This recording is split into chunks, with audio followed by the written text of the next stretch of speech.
अस्सलाम वालेकुम guys and welcome to my YouTube channel. आज हम पढ़ने जा रहे हैं introduction to micro versus macro economics. सबसे पहले तो इकोनॉमिक्स है क्या? Economics is the study of how people use their limited resources.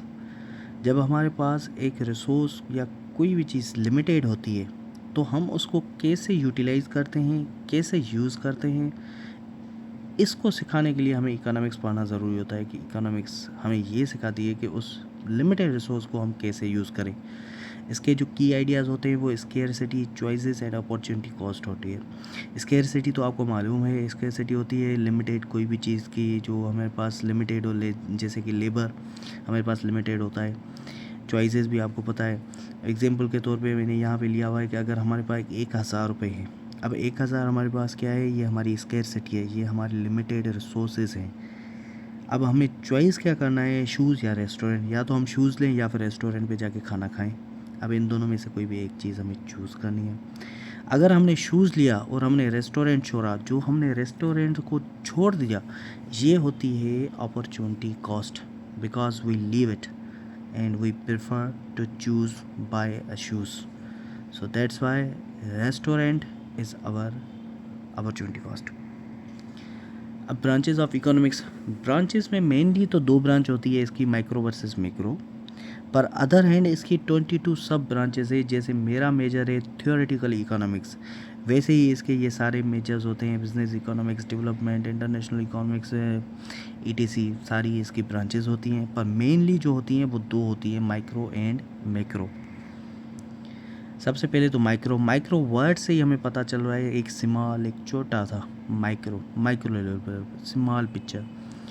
अब it is the choice of the individual business decisions. Micro क्या होता है, ये एक छोटे पैमाने पे लिए गए डिसीशंस होते हैं जो इंडिविजुअली फॉर्म लेता है, जो अकेले खुद साथ हम लेते हैं। जैसे हाउस होल्ड हो गया, फॉर्म्स हो गए, या जैसे मेरा शॉप हो गया, या ये मेरा यूट्यूब चैनल है। जैसे अब मैं ही इसके ऑनर हूँ, मैं ही एक इंडिविजुअल हूँ, मैं ही इसके डिसीजन लगूँगा कि आज यहाँ पे कौन सा लेक्चर चलेगा।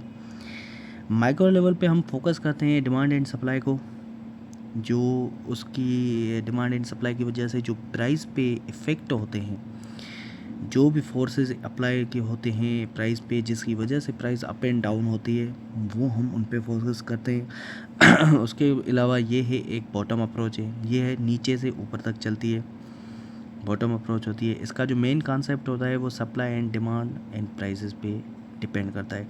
जैसे कि एक शॉपकीपर हो गया, एप्पल बेच रहा है। अब आप मार्केट चले जाएँ, मेन मार्केट चले गए, वहाँ पे आपको एप्पल कम रेट पे मिलेगा। थोड़े बाहर आ जाएँ या किसी गली कूचे में आ जाए, वहाँ पे थोड़ा एप्पल एक्सपेंसिव मिलेगा। या किसी अच्छी सोसाइटी में, डीएचए वगैरह में चले जाए, वहाँ पे और महंगा मिलेगा। इसी तरह जैसे अब स्टूडेंट हो गया, स्टूडेंट के पास दो चॉइसेस होती हैं, या तो वो स्टडी करे या फिर काम करे, ठीक है। अब तीसरा एग्जाम्पल इसमें है जैसे उबर, करीम या यंगो जैसे आप चलाते हैं। जब भी आप वो पीक टाइम पे राइड लेंगे तो वो आपको महंगी पड़ेगी। क्यों? क्योंकि उस वक्त उसकी डिमांड ज़्यादा होती है, उसके फेयर्स ऑटोमेटिकली राइज हो जाते हैं। अब आते हैं मैक्रो पे। मैक्रो मींस बिग, वर्ड से ही पता चल रहा है मैक्रो, मैक्रो मतलब एक बड़े पैमाने पे, बिग पे। अब macro economics discuss the decisions made by the government of country. पूरे कंट्री के चलाने के लिए, नेशनली हो या ग्लोबली हो, जो इकोनॉमिक्स को कंट्रोल करता है, जो डिसीजन मेक करता है, उसको हम मैक्रो कहते हैं। ये टॉप डाउन अप्रोच होती है, मतलब ऊपर बैठे लोग हम पे ये अप्रोच करते हैं, ऊपर से डिसीजंस होते हैं, नीचे इम्प्लीमेंट होते हैं हम पे। ये ये डिस्कस करती है हमेशा होल इकोनॉमी को, इंटायर इकोनॉमी पे होता है। इसके जो मेन कॉन्सेप्ट्स होते हैं वो इन्फ्लेशन होता है, अनएम्प्लॉयमेंट होता है, जीडीपी एंड पॉलिसीज़ वगैरह जो गवर्नमेंट की बनती है वो होती है। एग्जांपल के तौर पे जैसे अब इन्फ्लेशन रेट हमारा हाई होता जा रहा है, क्यों हो रहा है, कैसे हो रहा है, ये सारा मैक्रो लेवल पे डिस्कस होता है, माइक्रो में नहीं होगा, ये मैक्रो लेवल पे होगा। अनएम्प्लॉयमेंट हमारी राइजिंग हो रही है या इंक्रीज़ हो रहा है, इंक्रीज़ तो खैर नहीं हो रहा, हमारा तो राइज़ हो रहा है, अनएम्प्लॉयमेंट बढ़ती जा रही है। गवर्नमेंट टैक्सेस राइज़ हो रही हैं हमारे, हर साल देखें आप कितनी टैक्सेस लगा रहे हैं, गवर्नमेंट टैक्सेस बढ़ रही है। ये सारा मैक्रो लेवल पे डिसीजंस होते हैं। दोनों के बीच में की डिफरेंस क्या होता है? की डिफरेंस दोनों में ये है कि माइक्रो पे हम इंडिविजुअल चॉइस के बारे में पढ़ते हैं। इंडिविजुअल बंदा क्या चाहता है, वो कौन सी फॉर्म में है, क्या करना चाहता है, उसके बारे में हम पढ़ते हैं। मैक्रो लेवल पे हम ग्लोबली पढ़ते हैं, या नेशनल या ग्लोबल के पूरी उसके बारे में पढ़ते हैं, नेशन के बारे में पढ़ते हैं कि इनके पास क्या है। जैसे कि हमारे यहाँ हमारी जो एग्जांपल के तौर पे इन्होंने दिया है, रिसेशन रिड्यूस द जॉब्स के बारे में, जॉब बढ़ाएं या कम करें, क्या करें। या फिर अभी जैसे रिसेंटली इश्यूज़ चल रहे हैं, पेंशन इश्यूज़, सिंध में पेंशन के बारे में कितने इश्यूज़ चल रहे हैं। ये सारे जो होते हैं ये मैक्रो लेवल पे हम डिसीशंस लेते हैं। How micro and macro are connected. अब इसमें 2 एग्जांपल्स दिए हुए हैं। जैसे के तौर पे if people stop buying, people से हम और आप हैं। अगर हम माइक्रो लेवल पे, हम इंडिविजुअल लेवल पे, हम छोटे पैमाने पे अगर हम लेना ही बंद कर दें, हम कोई चीज़ लें ही नहीं इनसे, गवर्नमेंट से या ऐसे, तो क्या होगा? बिजनेसेस सफ़र करेंगे, बिजनेस नहीं होंगे, मार्केटें खाली हो जाएंगी। इससे क्या होगा? इकोनॉमी स्लो हो जाएगी, पूरी कंट्री की इकोनॉमी स्लो हो जाएगी। अब क्या हो गया? इकोनॉमी जो स्लो हो गई वो मैक्रो लेवल पे स्लो हो गई। दूसरा एग्जांपल इन्होंने दिया है, इफ़ गवर्नमेंट राइजेस टैक्सेस। अब गवर्नमेंट अपर लेवल पे, मैक्रो लेवल पे, अगर ऊपर से गवर्नमेंट टैक्स बढ़ा देती है तो नीचे हम पे क्या इम्पेक्ट होगा? फर्म इंक्रीज प्राइसेस, हम प्राइस बढ़ा देते हैं, छोटे पैमाने पे प्राइस बढ़ जाती है, हर एक कमोडिटी की प्राइस बढ़ जाती है। ये क्या होता है? ये माइक्रो लेवल पे होता है। ये इन दोनों का लिंक है आपस में। देखें, डिसीजन वो माइक्रो पे ले रहा है, हम आपस में जो माइक्रो पे डिसीजन ले रहे हैं कि हम बाय ही नहीं करेंगे कुछ, इसका इम्पेक्ट क्या हो रहा है? पूरे कंट्री पे इम्पेक्ट हो रहा है, इकोनॉमी स्लो हो जा रही है।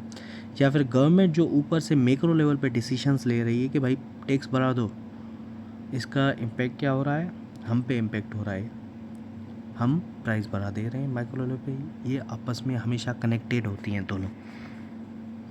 अब रियल लाइफ में इनका केस हिस्ट्री मैंने एक डाला हुआ है, प्राइस, पेट्रोल की प्राइस के बारे में ना, कि पेट्रोल अगर बढ़ता है तो माइक्रो लेवल पे जो उसका इम्पेक्ट होता है कि हम पेट्रोल कम डलवाते हैं। जैसे हम पहले भाई 100 रुपये में 1 लीटर डलवा रहे थे, अब 100 रुपये में हम आधा लीटर डलवाएंगे, ऑटोमेटिकली डिमांड कम हो गई। ट्रांसपोर्ट की जो फेयर्स होंगी वो सारी ज़ाहिर सी बात है इंक्रीज़ हो जाएंगी, आगे हो जाएंगी। मैक्रो लेवल पे इसका इम्पेक्ट क्या होता है? इन्फ्लेशन रेट बढ़ता है, राइज होता जाता है, इंपोर्ट एक्सपोर्ट पे इफ़ेक्ट करता है, और इकोनॉमिक्स हमारी जो है कंट्री की वो स्लो ग्रोथ करती है। Conclusion, finally lesson rape up है कि इकोनॉमिक्स एक चॉइस है सही तरीके से वेल्थ और रिसोर्सेज को यूज़ करने के लिए। माइक्रो एक स्मॉल लेवल पे, इंडिविजुअल लेवल पे बात करते हैं हम, किसी भी पीपल या पर्सन या फर्म या इंडिविजुअल पर्सन के बिहेवियर के बारे में हम डिस्कस करेंगे। मैक्रो लेवल पे हम गवर्नमेंट या पूरी कंट्री या होल इकोनॉमी, वर्ल्ड और ग्लोबली और फिर नेशन के बारे में हम डिस्कस करते हैं। ठीक है, together they help us to understand the real life economy. हमेशा ये दोनों मिलकर ही हमें रियल लाइफ के जो हमारे लेसन्स होते हैं, रियल लाइफ में हमारी जो इकोनॉमी चलती है वो कैसे चलती है, वो हमें ये दोनों बताते हैं। अब इकोनॉमिक्स पढ़ना ज़रूरी क्यों है? हम क्यों पढ़ते हैं इकोनॉमिक्स? क्या रीज़न है भाई? हम इसलिए पढ़ते हैं to make a smart choice. 2 चीज़ों के बीच में हम एक स्मार्ट चॉइस ले सकें कि भाई हमें क्या लेना है। To understand how the world works, पूरी दुनिया कैसे चलती है वो समझने के लिए हम इकोनॉमिक्स पढ़ते हैं। To solve the problems, government economics क्यों पढ़ती है, क्यों इकोनॉमिस्ट हायर करती है?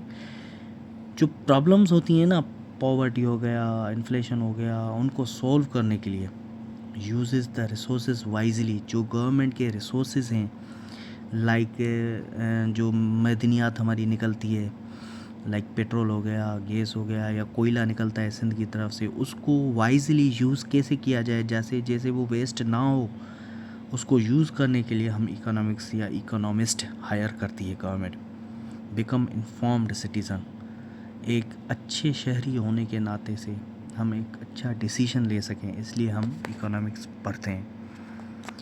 अब आप मुझसे क्वेश्चन है कोई तो आप मुझे कमेंट कर सकते हैं, या आपको रियल लाइफ में कोई भी माइक्रो या मैक्रो लेवल पे कोई अच्छा सा एग्जांपल है और आप देना चाहते हैं तो मैं भी आपसे सीखूंगा भाई। आप मुझे भी कमेंट्स में लाजिम बताइएगा। थैंक यू, अल्लाह हाफिज़, मिलते हैं अगली वीडियो में। Bye bye, good night.